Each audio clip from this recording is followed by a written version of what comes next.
அஸ்ஸலாமு அலைக்கும் வரஹ்மத்துல்லாஹி வபரகாத்துஹு. வலைக்கும் அஸ்ஸலாம்.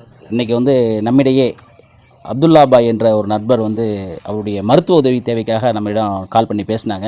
அவருக்கு என்ன பிரச்சனை அப்படின்னு நம்ம கேட்க போகும்போது ஒரு பயங்கரமான ஒரு வியாதியை சொன்னாப்புல. அதாவது மூக்கில் கேன்சர் வளர்ந்துருக்கு, அதை உடனடியாக அகற்றலை அப்படின்னு சொன்னால் உயிருக்கே ஆபத்தான ஒரு சூழ்நிலையை உண்டாக்கிடும் அப்படின்ற ஒரு தகவலை நம்மக்கிட்ட சொன்னாங்க. அவர் பொருளாதாரத்தில் மிகவும் பின்தங்கியவர், போதுமான வருமானங்கள் இல்லை. ஏன்னா இவர் தன்னுடைய வாழ்வியல் நெறியாக இஸ்லாத்தை ஏற்றுக்கொண்டவர்.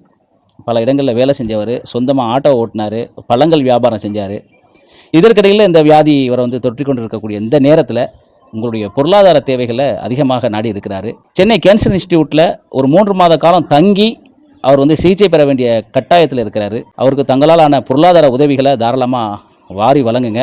ஒரு மனிதரை வாழ வைத்தவர் முழு சமூகத்தையும் வாழ வைத்தவர் என்ற சொல்லுக்கேற்ப உங்களுடைய பொருளாதாரங்கள் அவரை சேரட்டும். உங்களுக்கு என்ன மாதிரியான ட்ரீட்மெண்ட் எடுக்க சொன்னாங்க? எங்கெங்கெல்லாம் போய் காமிச்சிங்க?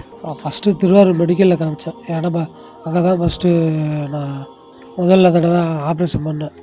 அங்கே போய் ஆப்ரேஷன் பண்ணிட்டு திருப்பி கேட்கும்போது ரொம்ப முத்திருச்சு, உங்களை இங்கே பார்க்க முடியாது, நீங்கள் தஞ்சாவூர் தான் போகணும் அப்படின்னாங்க. ஃபஸ்ட்டு பண்ணும்போதே அவங்க பயாப்சி எல்லோரும் வாங்க சொன்னபோது நான் போய் கேட்டதுக்கு இல்லை நல்லா இருக்குது அப்படின்னு சொல்லிட்டாங்க. பயாப்சியில் ஒன்றும் இல்லை அப்படின்னாங்க. ஆப்ரேஷன் பண்ணி ஒரு 4 மாதம் கழித்து மூக்கில் திருப்பி அடைச்சிக்கிச்சு. இந்த மூக்கு அடைச்சிக்கிச்சு. ஆப்ரேஷன் பண்ண மூக்கு இந்த மூக்கு திருப்பி அடைச்சிக்கிச்சு. அடைச்சிட்டு சரின்ட்டு விட்டுட்டேன். சரி இந்த மூக்கு தான் இருக்குது அப்படின்ட்டு அசால்ட்டாக விட்டுட்டேன். திருப்பி ஆப்ரேஷன் பண்ண இது இல்லைன்ட்டு விட்டுட்டேன். அதுக்கப்புறம் தொடர்ச்சியாக உடம்பு ரொம்ப சோர்வாயிரும். அடுத்தடுத்து உடம்பு முடியாமல் போயிடும். கொஞ்சம் நல்லா இருப்பேன், அப்புறம் முடியாமல் போயிடும், அப்புறம் நல்லா இருப்பேன். இந்த மாதிரி இருக்கும்போது திருப்பி 2 மூக்கையும் இந்த தடவை அடைச்சிக்கிச்சு. 2 மூக்கையும் அடைச்சிக்கிட்டு மூச்சு விட முடியாமல், வாயால் மூச்சு விட முடியாது, நாக்கெல்லாம் வறட்சியாக போயிடும், நாக்கெல்லாம் வறண்டு போயிடும். போய் டிவிஎஸ் ஹாஸ்பிட்டலில் பார்க்க சொன்னாங்க.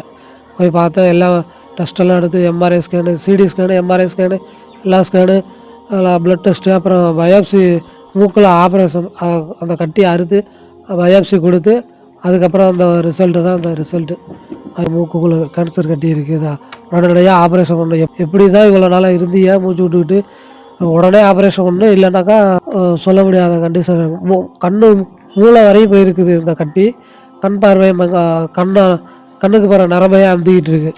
அடையாருக்கு போக சொன்னாங்க. அடையாறு போனாக்கா எப்படியா இருந்தாலும் சரி பண்ணிடுவாங்கன்ட்டு அடையாறு போனால் அங்கே போய் பார்த்ததில் அங்கேயே சிடி ஸ்கேனு, எக்ஸ்ரே, இன்னொரு சிடி ஸ்கேனு எல்லாம் பார்த்து இது பண்ண சொல்லிருக்க. 3 மாதம் தங்கி அங்கே ட்ரீட்மெண்ட் மெட்ராஸ்லேயே ரூம் எடுத்து தங்கி ட்ரீட்மெண்ட் எடுக்கணுமா. கீமோதெரப்பி மாதிரி கொடுத்து அப்புறம் அந்த கட்டியை சின்னதாக சுருக்கி அதுக்கப்புறம் எடுத்துகிட்டு அதுக்கப்புறம் கரண்ட் வச்சு இது பண்ணுவாமல் திருப்பி செக் பண்ணி பார்த்துட்டு தான் கிளியரானது பிற்பாடு தான் கொஞ்சம் ரிலீஸ் பண்ணி விடுவாங்க.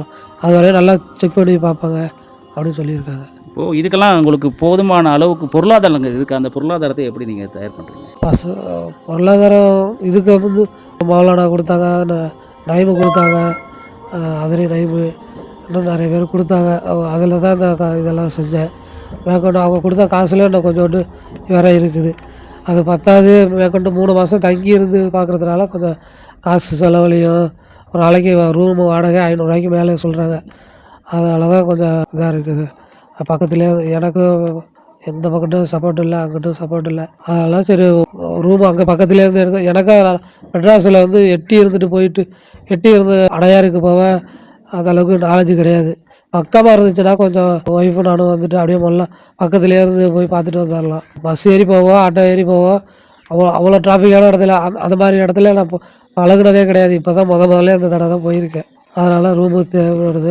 அப்படி அன்பார்ந்த சகோதர சகோதரிகளே, இவருடைய இந்த துயரமான நேரத்தில் உங்களுடைய பொருளாதாரங்களை அதிகமாக உதவி செஞ்சு அவர் பூரண குணமடைவதற்கு உங்களுடைய உதவிகளை நாடி நிற்கிறாரு. இந்த ஸ்க்ரீனில் தெரியக்கூடிய ஜிபே நம்பருக்கு தங்களாலான பொருளாதார உதவிகளை அதிகமாக செய்ய வேண்டும் என்பது தான் அந்த பதிவினுடைய நோக்கம். இவரை தொடர்பு கொண்டும் பொருளாதாரத்தை தாராளமாக வழங்கலாம். வரக்கூடிய வியாழக்கிழமை சென்னைக்கு போகிறாங்க. உங்களுடைய பொருளாதாரங்களை அதிகமாக செஞ்சு இந்த நோயிலிருந்து அவரை விடுவிக்க அனைவரும் பிரார்த்திப்போம். அஸ்ஸலாமு அலைக்கும் வரஹ்மத்துல்லாஹி வபரகாத்துஹு.